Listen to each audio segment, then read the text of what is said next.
सबसे पहले सभी पत्रकार साथियों का धन्यवाद जो एक शॉर्ट नोट्स पे आज इस प्रेस वार्ता में शामिल हुए हैं।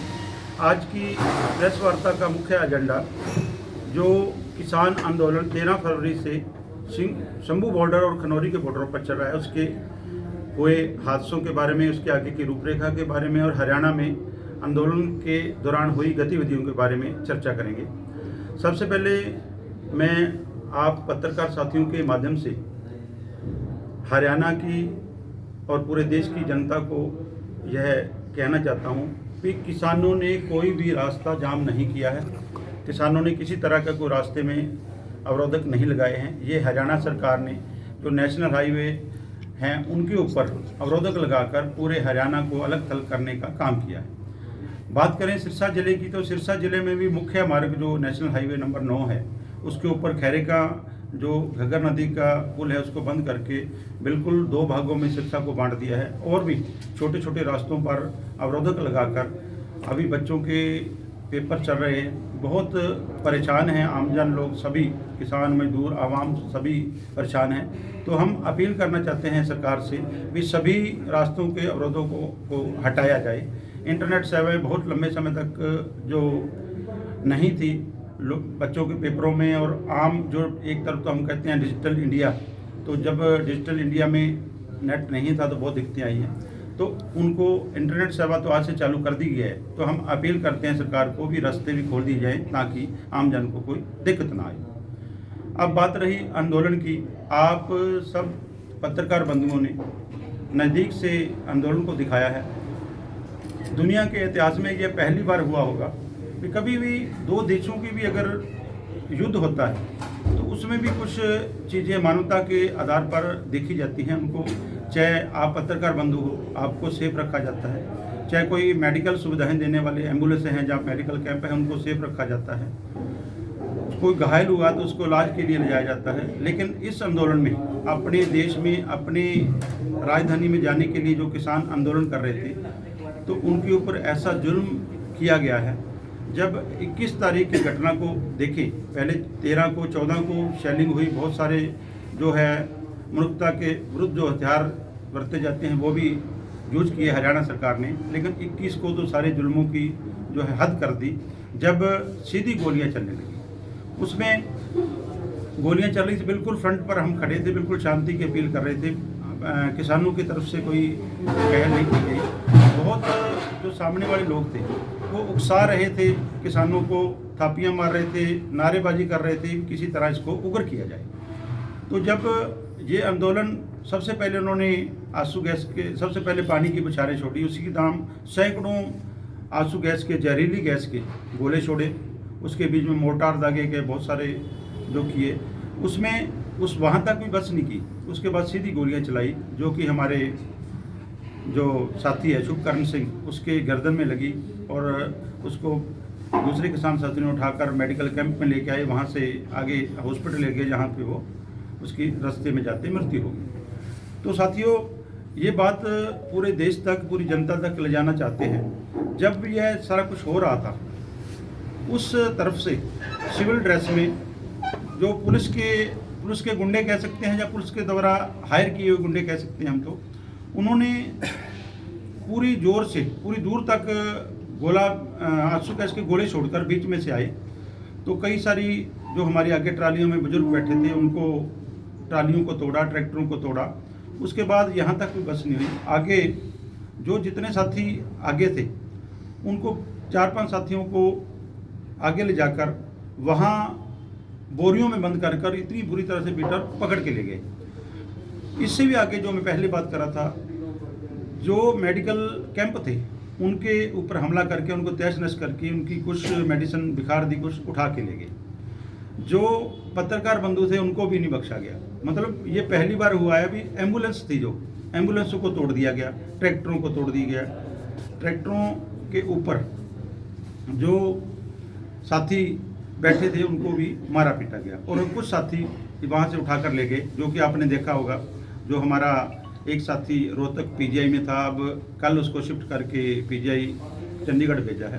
तो ये वहाँ बर्बरतापूर्वक व्यवहार हुआ जो कि अति निंदनीय है, अति जो जितनी इसकी निंदा करे उतनी ही कम है। ये एक बहुत बड़ा एक काला दिवस था जो हमारे किसानों के लिए, मजदूरों के लिए, अवाम के लिए केंद्र की सरकार द्वारा हरियाणा की सरकार को कहकर जो किसानों पर करवाया गया।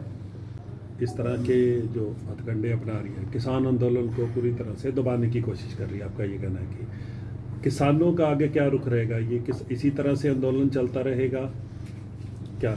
बिल्कुल ये बात, किसानों का आंदोलन बिल्कुल ज्यों का त्यों है। अभी टीवी में खबर चल रही है भी सिंघू बॉर्डर और टिकरी बॉर्डर से अवरोधक हटा दिए गए हैं। मैं आपके चैनल के माध्यम से यही बताना चाहता हूँ, अब किसान बैठे हैं शंभू बॉर्डर और वहाँ शंभू बॉर्डर बैठे हैं और खनौरी बॉर्डर, वहाँ से कोई अवरोधक नहीं हटाए गए हैं। जो दिल्ली के साथ लगते बॉर्डर हैं, शंभू बॉर्डर और टिकरी बॉर्डर, वहाँ से हटाए गए हैं। इसलिए भी कोई किसान साथी कन्फ्यूजन में ना रहें। अभी तक जो हमारे साथी किसान साथी बैठे हैं दोनों बॉर्डरों पर, वहाँ से कोई भी अवरोधक नहीं हटाए गए। और आगे की आगामी रणनीति को लेकर 28 तारीख को ही दोनों जब फोरमों के सभी जत्थेबंदियाँ करेंगे, बड़ा ऐलान करके 29 को जो ऐलान है वो किया जाएगा। तो आगे की रणनीति ये है, जब तक हमारी मांगें नहीं मानी जाती है, क्योंकि सबसे बड़ी बात जो 4 दौर की वार्ता हुई है, 8 फरवरी को, 12 को, 15 को और 18 फरवरी को, चारों दौर की वार्ता में जो निकल के आया है, जो मंत्री सभान, जो 3 मंत्री अर्जुन मुंडा जी, पीयूष गोयल जी, नित्यानंद जी और पंजाब के सीएम भगवंत मान जी साथ बैठते थे। 2 मीटिंगें मैंने भी अटेंड की है। तो उस मीटिंगों में एमएसपी पर अड़ा हुआ है पेज। मैं आपके चैनल के माध्यम से थोड़ा सा एमएसपी के लिए बता दूं। कई लोग कहते हैं एमएसपी अगर लागू कर दी तो देश को बहुत बड़ा नुकसान होगा, उपभोक्ता को नुकसान होगा। हम कहते हैं उपभोक्ता को फ़ायदा होगा। वो क्यों होगा? क्योंकि एमएसपी अगर तय हो जाती है हर चीज़ की, मान लो एमएसपी जो टमाटर है एमएसपी 20 रुपये है उसकी, तो लोगों को पता है ना एमएसपी 20 पे खरीदा वो 200 तक नहीं जाएगा।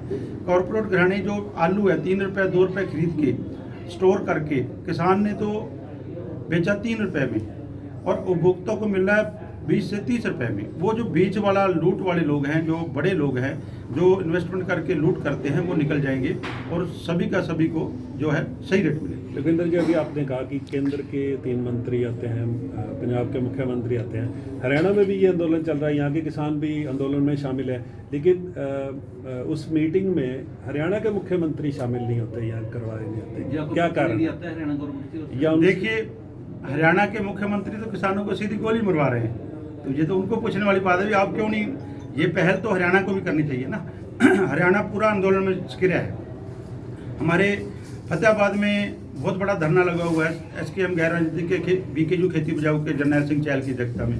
टिटोली गांव में धरना लगा है, खड़कर टोल पे धरना लगा है, खेड़ी चौपटा में धरना लगा है। कई धरने चल रहे हैं उस आंदोलन की सपोर्ट में। तो इसलिए खट्टर सरकार तो जो है उल्टा कई बार बयान देते हैं, ऐसे भड़काऊ बयान देते हैं, भी उल्टा उकसाने का काम करते हैं। ये हरियाणा सरकार को चाहिए भी। पहली बात तो हरियाणा सरकार को, हम दिल्ली जा रहे हैं तो नेशनल हाईवे से जा रहे हैं, हरियाणा सरकार के पेट में दर्द तो होना नहीं चाहिए ना, हम तो दिल्ली जा रहे हैं। नहीं, मेरा ये कहना है कि जब हरियाणा के किसान भी वहाँ हैं, केंद्रीय मंत्री आते हैं, कि केंद्रीय मंत्रियों से आपकी डिमांड नहीं हो सकती कि हरियाणा के मुख्यमंत्री को भी इस मीटिंग में शामिल किया जाए?